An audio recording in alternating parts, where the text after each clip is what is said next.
Chapter 19. And it was told Joab, Behold, the king weepeth and mourneth for Absalom.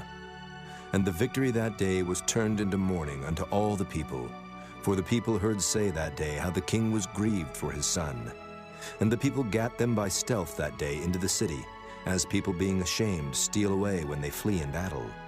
But the king covered his face, and the king cried with a loud voice, O my son, Absalom! O Absalom, my son, my son!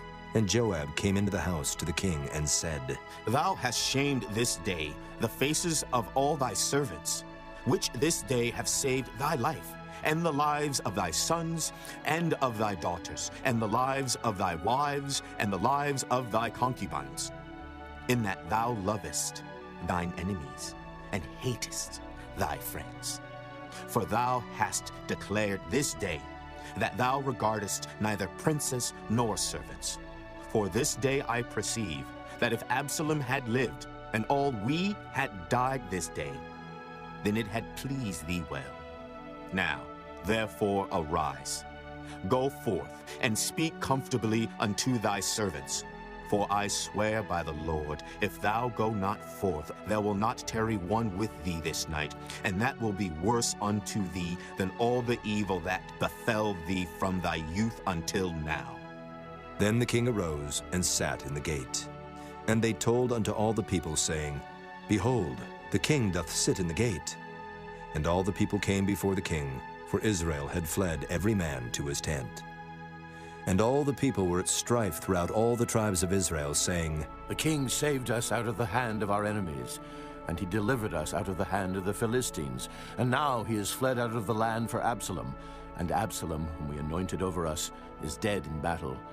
Now therefore why speak ye not a word of bringing the king back? And King David sent to Zadok and to Abiathar the priests, saying, Speak unto the elders of Judah, saying, Why are ye the last to bring the king back to his house, seeing the speech of all Israel is come to the king, even to his house? Ye are my brethren, ye are my bones and my flesh. Wherefore then are ye the last to bring back the king? And say ye to Amasa, Art thou not of my bone and of my flesh? God do so to me, and more also, if thou be not captain of the host before me, continually in the room of Joab. And he bowed the heart of all the men of Judah, even as the heart of one man, so that they sent this word unto the king. Return thou, and all thy servants. So the king returned, and came to Jordan, and Judah came to Gilgal, to go to meet the king, to conduct the king over Jordan.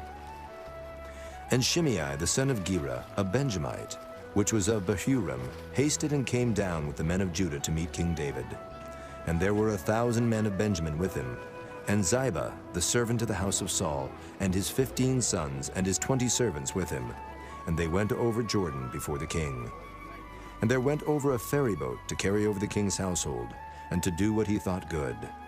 And Shimei the son of Gera fell down before the king as he was come over Jordan, and said unto the king, Let not my lord impute iniquity unto me, neither do thou remember that which thy servant did perversely the day that my lord the king went out of Jerusalem, that the king should take it to his heart. For thy servant doth know that I have sinned. Therefore, behold, I am come the first this day of all the house of Joseph, to go down to meet my lord the king. But Abishai the son of Zeruiah answered and said, Shall not Shimei be put to death for this, because he cursed the Lord's anointed? And David said, What have I to do with you, ye sons of Zeruiah, that ye should this day be adversaries unto me? Shall there any man be put to death this day in Israel?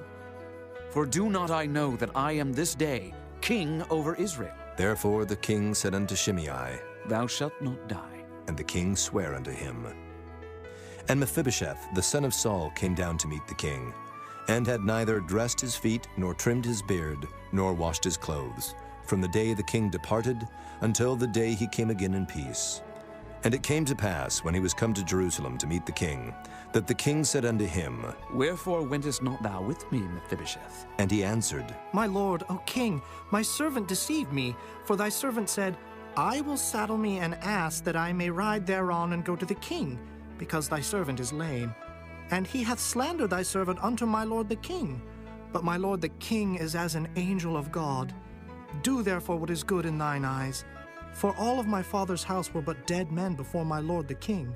Yet didst thou set thy servant among them that did eat at thine own table. What right therefore have I yet to cry any more unto the king? And the king said unto him, Why speakest thou any more of thy matters? I have said, Thou and Ziba divide the land. And Mephibosheth said unto the king, Yea, let him take all, for as much as my lord the king is come again in peace unto his own house.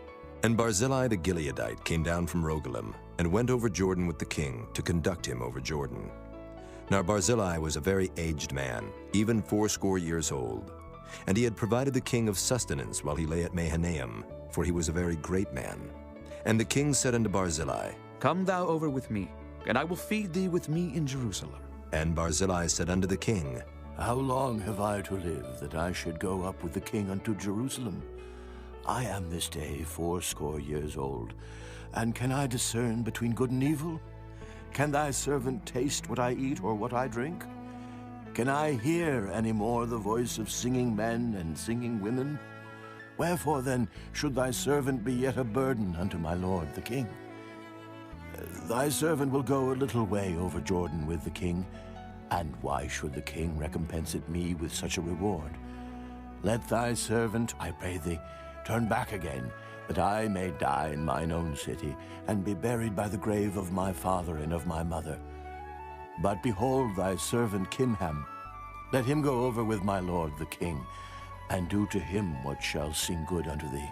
And the king answered, Kimham shall go over with me, and I will do to him that which shall seem good unto thee. And whatsoever thou shalt require of me, that will I do for thee. And all the people went over Jordan. And when the king was come over, the king kissed Barzillai, and blessed him, and he returned unto his own place. Then the king went on to Gilgal, and Kimham went on with him, and all the people of Judah conducted the king, and also half the people of Israel. And behold, all the men of Israel came to the king, and said unto the king, Why have our brethren, the men of Judah, stolen thee away, and have brought the king and his household and all David's men with him over Jordan? And all the men of Judah answered the men of Israel, Because the king is near of kin to us. Wherefore then be ye angry for this matter? Have we eaten at all of the king's cost? Or hath he given us any gift? And the men of Israel answered the men of Judah, and said, We have 10 parts in the king, and we have also more right in David than ye. Why then did ye despise us, that our advice should not be first had in bringing back our king? And the words of the men of Judah were fiercer than the words of the men of Israel.